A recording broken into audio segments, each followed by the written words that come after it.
పనితీరుకు తగ్గట్లే పదవులు ఉంటాయని కాంగ్రెస్ హైకమాండ్ నుంచి తెలంగాణ నేతలకు స్పష్టమైన సంకేతాలు వస్తున్నాయి. ఈ లోక్సభ ఎన్నికలు కాంగ్రెస్కు అత్యంత కీలకం. గెలిచి తీరాల్సి ఉంది. అందుకే ఎలాంటి చిన్న నిర్లక్ష్యాన్ని సహించడం లేదు.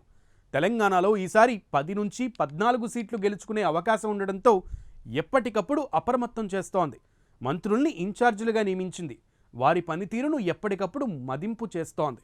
తాజాగా పార్టీ నేత కేసీ వేణుగోపాల్ చేసిన సమీక్షలో మంత్రి కోమటిరెడ్డి వెంకటరెడ్డికి గట్టి వార్నింగ్ ఇచ్చారు. చెప్పిన పని చేయకుండా నల్గొండ పార్లమెంట్ పరిధిలో జోక్యం చేసుకోవడంపై అసంతృప్తి వ్యక్తం చేశారు. అలాగే పార్లమెంటు సీటు గెలిస్తేనే పదవి ఉంటుందని ఇండైరెక్ట్గా వార్నింగ్ కూడా ఇచ్చారట.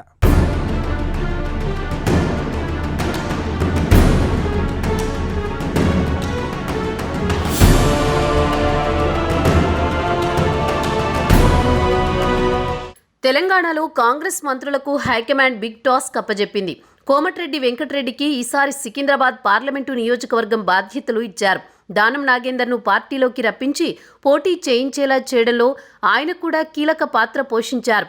అయితే హఠాత్తుగా ఆయన పట్టించుకోవడం మానేశారని హైకమాండ్ భావిస్తోంది.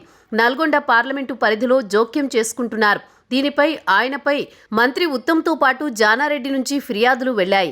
నల్గొండ నుంచి జానారెడ్డి కుమారుడే పోటీ చేస్తున్నారు. దీంతో తాము చూసుకుంటామని కోమటిరెడ్డి జోక్యం అక్కర్లేదని అంటున్నారు. కానీ తన జోక్యం లేకపోతే గెలుపులో క్రెడిట్ రాదనుకుంటున్నారేమో కానీ వేలు పెట్టేస్తున్నారు. ఈ కారణంగానే ఆయనకు హైకమాండ్ వార్నింగ్ ఇచ్చింది. సికింద్రాబాద్లో గెలవకపోతే సమస్యలు వస్తాయని కోమటిరెడ్డి అనుకుంటున్నారు. ఆయన సోదరుడు కోమటిరెడ్డి రాజగోపాల్ రెడ్డి మంత్రి పదవి కోసం ఎదురు చూస్తున్నారు. భువనగిరి ఎంపీని గెలిపించే బాధ్యతను తీసుకున్నారు. అక్కడ కాంగ్రెస్ అభ్యర్థిని గెలిపించి తీసుకువస్తా మంత్రి పదవి ఇవ్వాలంటున్నారు.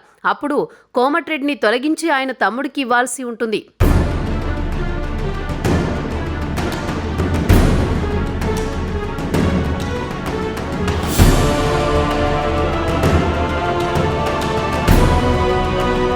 అయితే ఈ తరహా టెన్షన్ ఒక్కో కోమటిరెడ్డికి మాత్రమే కాదని మంత్రులందరికీ ఉందని అంటున్నారు. పోటీ చేస్తున్నందుకు అభ్యర్థుల్లో టెన్షన్ మామూలే. అయితే వీళ్ళని గెలిపించాల్సిన బాధ్యత కారణంగా మంత్రుల్లో కూడా టెన్షన్ పెరిగిపోతోంది. అభ్యర్థులను గెలిపించే బాధ్యతను మంత్రులకు అప్పగించి ఏఐసీసీ వదిలేయలేదు. ప్రతి నియోజకవర్గంలో అభ్యర్థుల గెలుపోటములపై ఎప్పటికప్పుడు రేవంత్ రెడ్డితో రివ్యూ చేస్తూనే ప్రత్యేక పరిశీలకుల నుంచి రిపోర్టులు తెప్పించుకుంటోందని చెబుతున్నారు. అలాగే ప్రత్యేక పరిశీలకులు రేవంత్ నుంచే మంత్రుల పనితీరుపైన కూడా నివేదికలను తెప్పించుకుంటోంది. దాంతో ఏఐసీసీలోని తెలంగాణ బాధ్యులతో ప్రతిరోజు ప్రచార తీరుతెన్నులను, ప్రచారంలో జరుగుతున్న లోపాలను గమనిస్తోంది. అందుకని నియోజకవర్గాల్లో వెనుకబడిన అభ్యర్థులు ఎవరు, ఎలా స్పీడ్ పెంచుకోవాలి, గెలుపును ఎలా అందిపుచ్చుకోవాలనే విషయంలో ఎప్పటికప్పుడు సూచనలు, సలహాలు ఇస్తున్నారు. ఈ విషయంలో రేవంత్ రెడ్డి కూడా అతీతం కాదు. ఆయన తన సొంత నియోజకవర్గం మహబూబ్ నగర్ జిల్లాలోని మహబూబ్ నగర్, నాగర్ కర్నూల్, అలాగే ఎంపీగా గెలిచిన మల్కాజ్గిరి స్థానాన్ని కూడా గెలిపించాల్సిన బాధ్యత ఆయన మీద పడింది.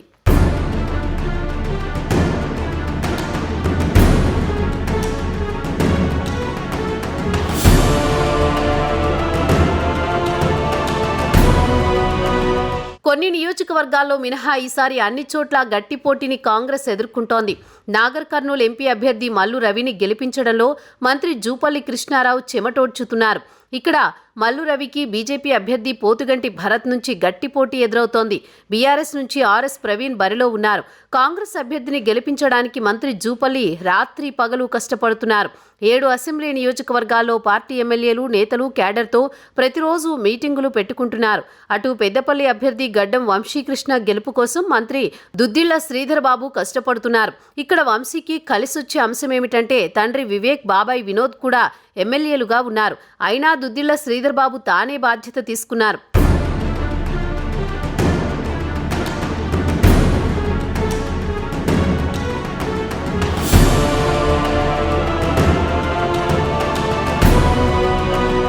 ఇక కరీంనగర్లో మంత్రి పొన్నం ప్రభాకర్ రావు బాగా చెమటోడ్చుతున్నారు. తాను చెప్పిన అభ్యర్థికే టికెట్ ఇప్పించుకున్నారు. కాంగ్రెస్ తరపున వెలిచాల రాజేందర్ రావు పోటీ చేస్తుంటే బీజేపీ తరపున బండి సంజయ్ పోటీలో ఉన్నారు. ఇప్పటికే గెలుపు అవకాశాలు బండికే ఎక్కువగా ఉందనే ప్రచారం జరుగుతోంది. బీఆర్ఎస్ తరపున బోయినపల్లి వినోద్ పోటీ చేస్తున్నారు. ఆయనకు నియోజకవర్గంలో గట్టి పట్టు ఉంది.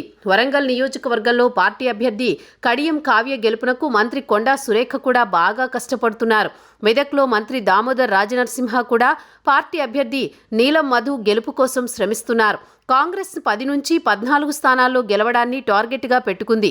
ఈ క్రమంలో ఎన్ని స్థానాలు మిస్ అయితే తెలంగాణ ప్రభుత్వంలో అంతమంది మంత్రుల వికెట్లు పడిపోయే అవకాశం ఉంది.